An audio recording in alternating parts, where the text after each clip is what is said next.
Oya van der Waal, desde la embriología fenomenológica, desde cómo es ser óvulo, cómo es ser espermatozoide, y cómo, qué nos puede decir de nosotros, porque ese es nuestro origen.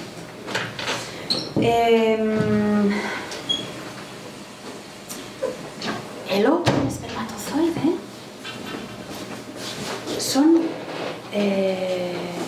son complementarios. Resulta que con otra mirada se puede ver más allá de lo que tenemos por costumbre, de lo que se enseña, de lo que es un óvulo y un espermatozoide. Si vemos desde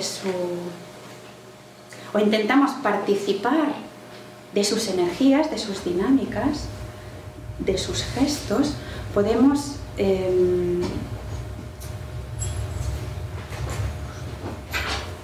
como intentar ver cuál es ese propósito, igual que del ser humano, del cigoto, cuál es el propósito de expresarse, cuál es el propósito desde el óvulo y desde el espermatozoide. Entonces, voy a hacer algunas polaridades de uno y otro, ¿no?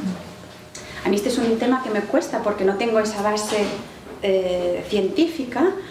En cambio, hacer el curso con el propio Oya van der Waal, él tiene esa base científica, sabe lo que es un óvulo y un espermatozoide, y entonces tiene esa mirada abierta que te permita ver otra cosa, ¿no? Y yo voy a intentar transmitir lo poco que yo he captado, pero os aconsejo que si podéis hacer el curso con él.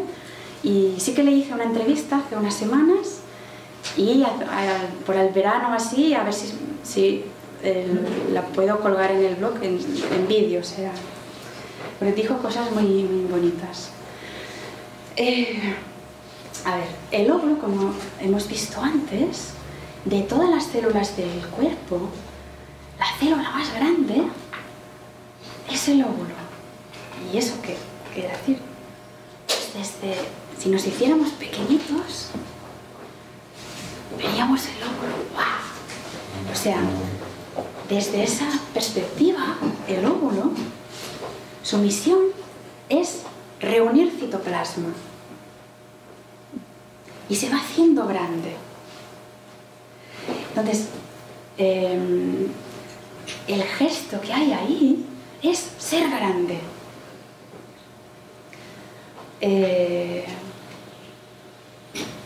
Ser grande es una manera de ser.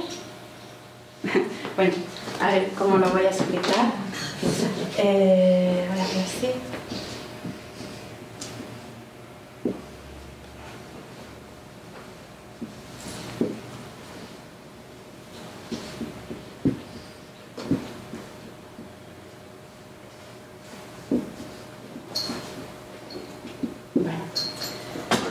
Ponemos ser grande.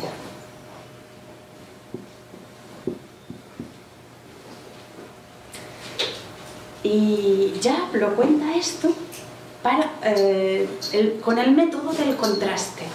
Vamos a ver qué hace el espermatozoide. Y resulta que el espermatozoide es la célula o de las células más pequeñas. Entonces, y lo que hace el espermatozoide al revés del óvulo, que el óvulo coge citoplasma y se va ensanchando, lo que hace el espermatozoide es se va haciendo pequeño y se va quitando el citoplasma. Y resulta que cuando hay espermatozoides que tienen como el saco ese que están, entonces no pueden nadar bien, resulta que es citoplasma que se tenían que quitar, pero no han acabado de poder hacer el proceso, ¿no? Entonces, el gesto del espermatozoide es hacerse pequeño, es irse quedando solo con la esencia del núcleo y quitarse el citoplasma. Y eso como manera de ser es concentrarse, quedarse en núcleo, en estructura. Entonces, el espermatozoide sería ser pequeño. Uy.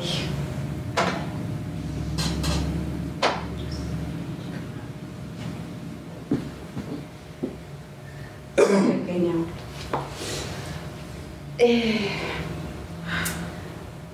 las células pueden tener muchas formas diferentes y resulta que el óvulo es una de las más perfectas porque es esférica.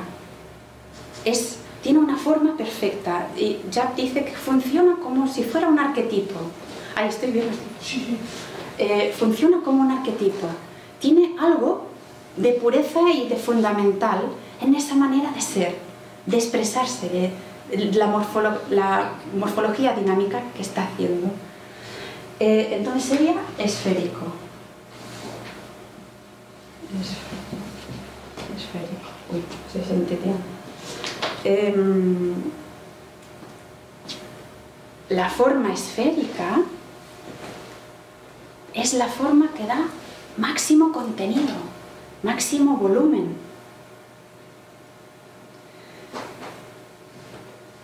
Y una de las cualidades del óvulo es darse contenido, tener como una interioridad, y el citoplasma es donde se dan todas las comunicaciones, los intercambios.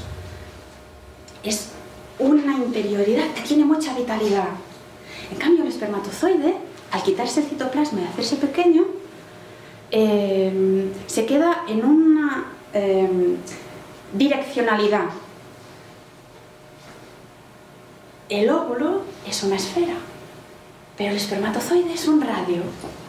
Es como una flecha. Y esto también es una manera de ser.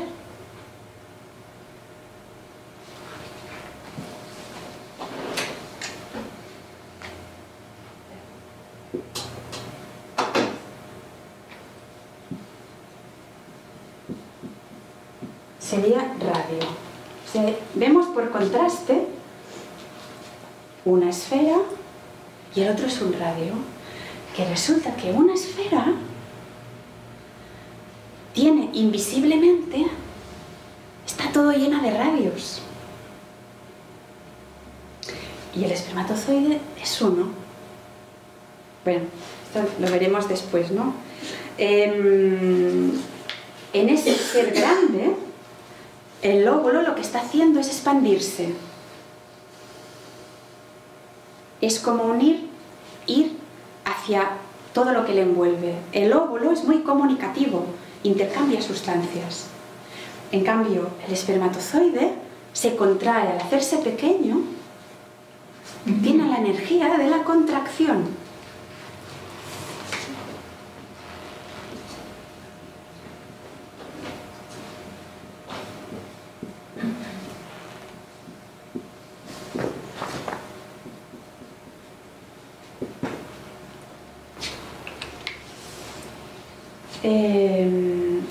¿Empezáis a ver la idea? La idea sí. Es que, ostras, se parecen en el sentido de que son polares.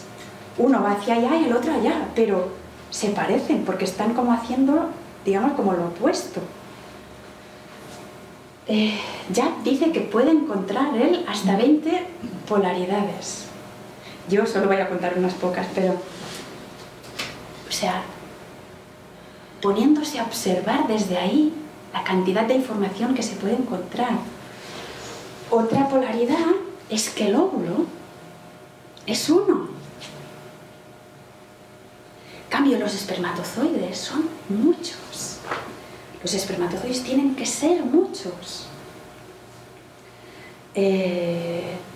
La manera de...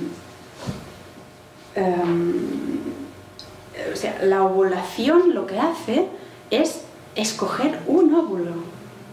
En cambio, lo que hace la eyaculación es muchos espermatozoides. Entonces, hay otra polaridad, que aquí es uno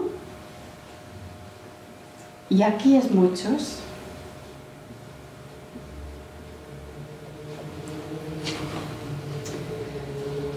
El óvulo es una de las células más antiguas del cuerpo.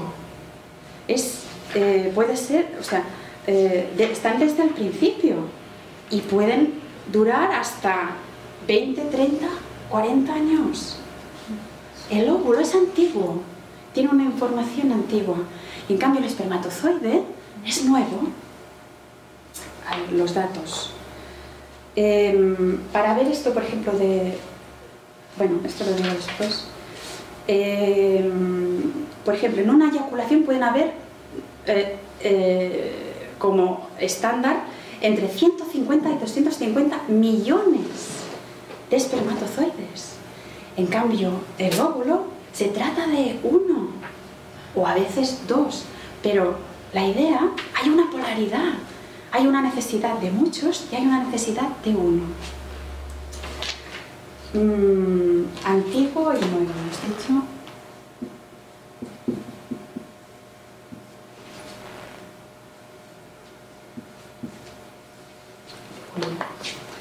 Otra polaridad es que se dice, por ejemplo, que el óvulo es pasivo. No es pasivo, el óvulo es activamente receptivo. Está en su esfera atento a lo que sucede. Resulta que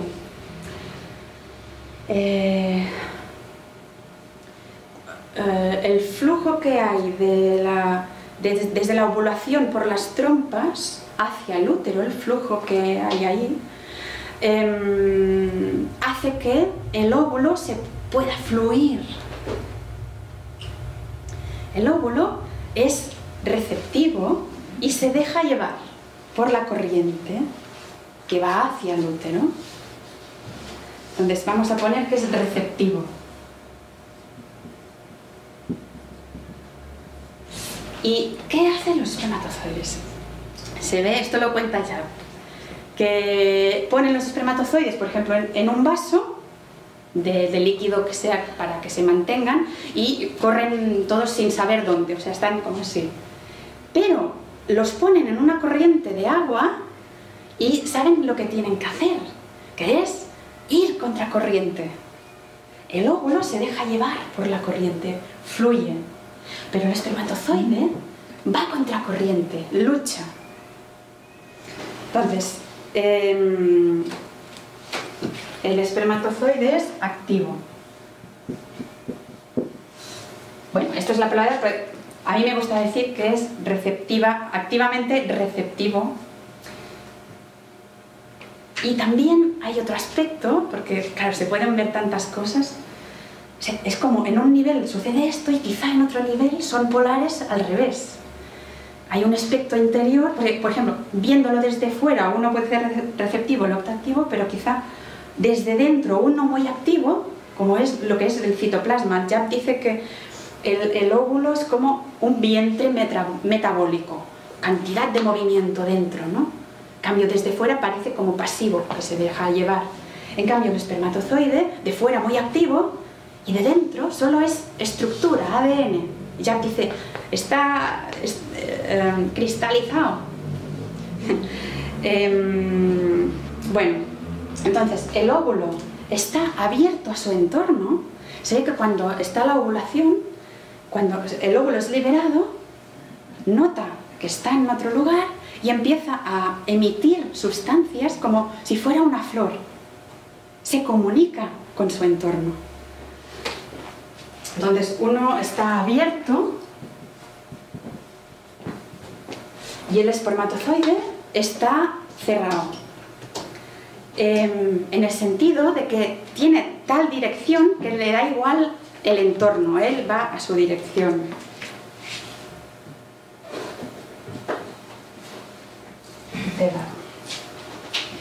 Y, por ejemplo, otra polaridad es el ovario no es un lugar donde se crean óvulos. Es un lugar, eso le dice ya, muy bonito, que es como una incubadora, donde los cuida. Porque los gametos originales se originan, o sea, vienen de otro lugar y después migran a las gónadas, masculinas o femeninas. Y ahí siguen su proceso de maduración. Pero los óvulos es como que están cuidados, es como que tienen su nidito ahí y a la espera de que sean liberados o no.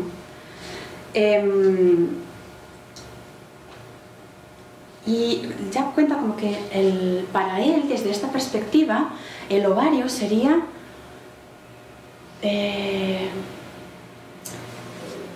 como un mundo en silencio, como están durmiendo. Y entonces, solo una vez al mes te va a despertar uno, para decir algo, pero tengo la información que se pueden despertar.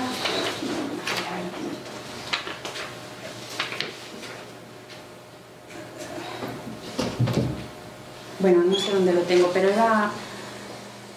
creo que era entre 10 o 15 se empiezan a despertar, pero solo los que se acaban son 2 o 3 y el que acaba saliendo solo es uno, algo así, ¿no? Y, o sea, hay como, él lo llama un proceso de titulación, se va a escoger uno.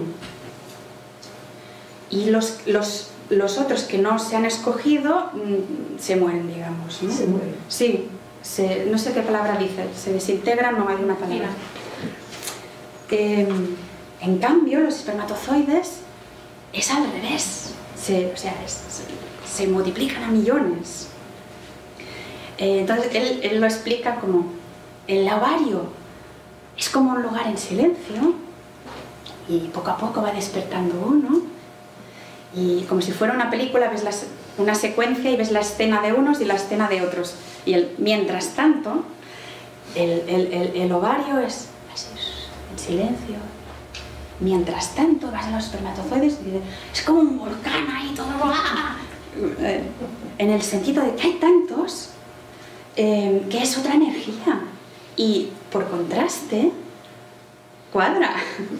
Esto es como un juego, pero y si no. Bueno, y ya está, voy a poner esto sería el ovario. Pues bien, es el tiempo que has... Ovario en silencio, digamos. ¿Reviría? ¿Cómo? ¿Es el tiempo que habías dicho? Sí, sí. Y esto sería el testículo como un volcán. Y ya para cerrar, que me hubiera gustado explicar más de la concepción, pero quiero poder transmitir la otra parte, ¿no? Es para, desde esta polaridad, y si esto responde al por qué estas dos células que vienen de cuerpos diferentes, ¿por qué cuando se ponen en contacto se atraen? Y si es porque son tan polares que se necesitan para completarse. Y si esto estuviera diciendo que para la recepción de un ser humano se necesitara una base material, pero que tenga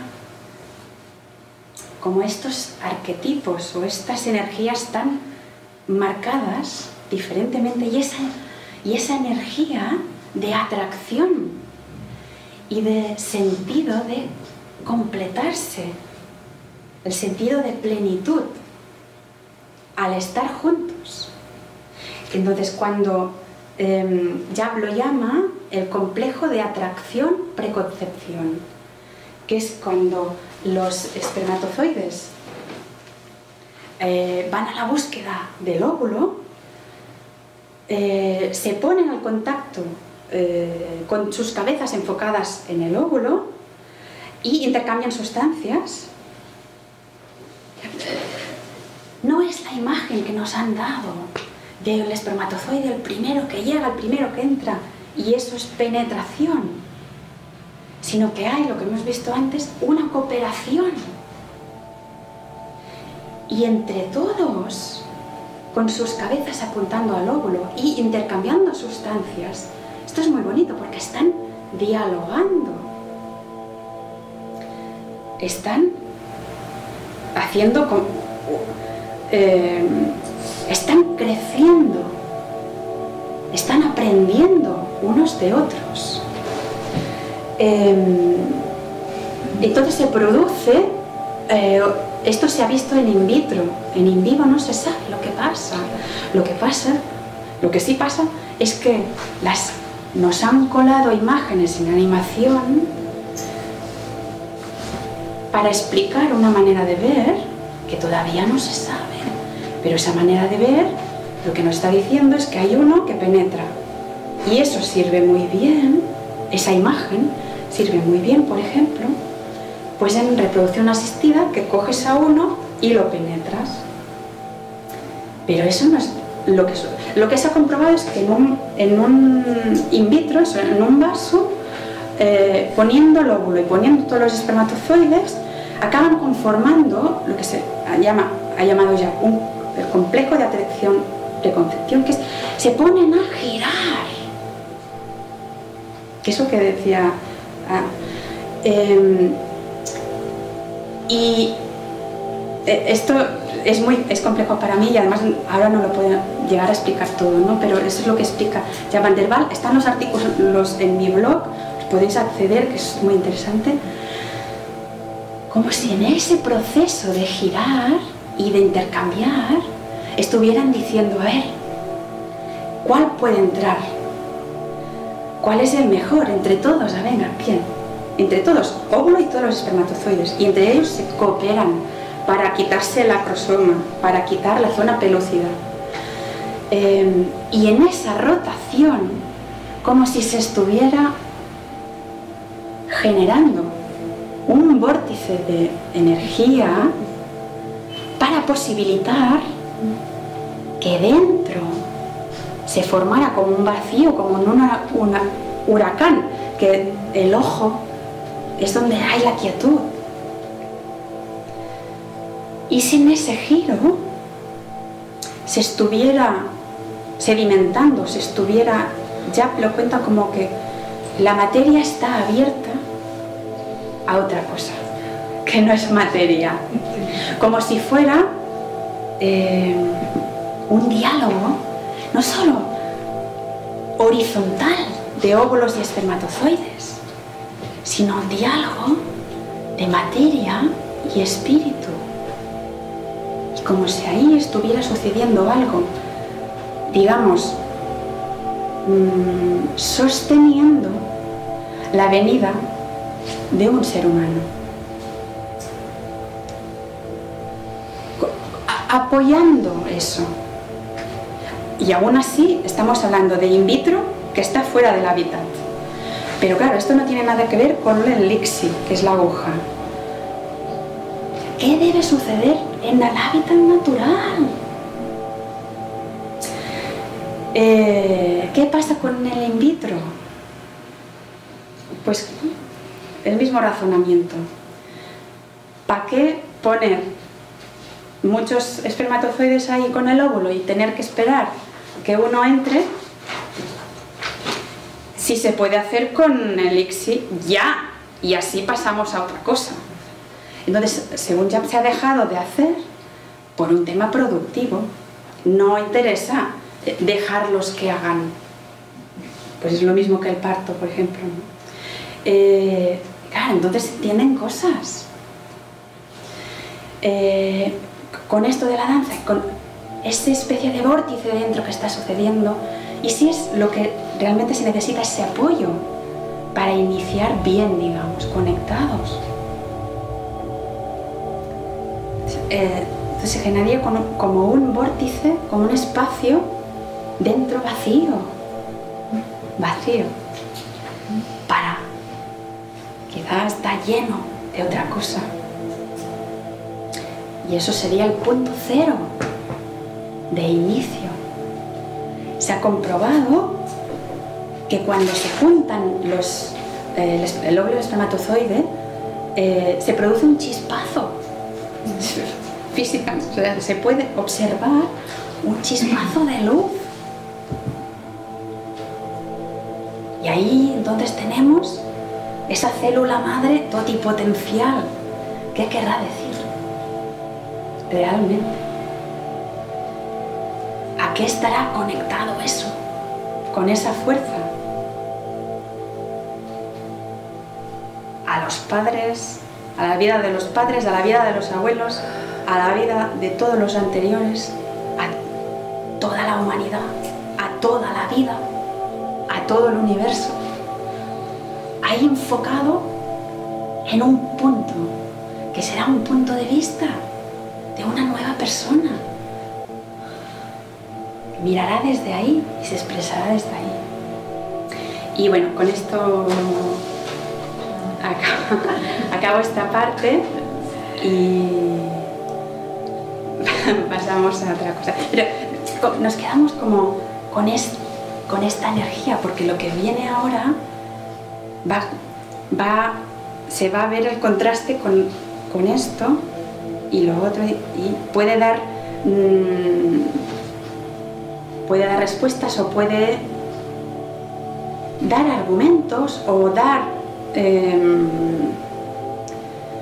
datos o dar información para realmente hacer un debate y ver qué está sucediendo, pero tener otra perspectiva, no solo lo que nos han contado, ¿no? Hay más cosas. Bueno, ya está. Gracias.